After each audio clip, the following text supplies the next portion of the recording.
Sa isang tahimik na baryo sa gilid ng bundok, may batang lalaki na nakakarinig ng mga bulong mula sa hangin tuwing hating gabi. Isang gabi, may misteryosong tinig na humingi ng tulong at kumabay sa kanya papunta sa isang lumang balon sa gitna ng kagubatan. Doon niya nakita ang isang kwintas na hugis buwan.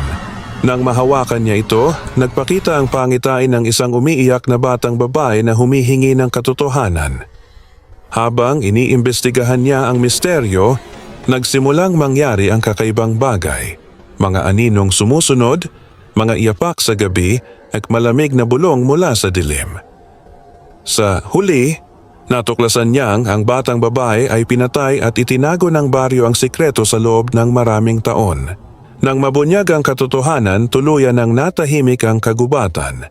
Ngunit minsan, may mga bulong pa ring naririnig kapag mahangin ang gabi.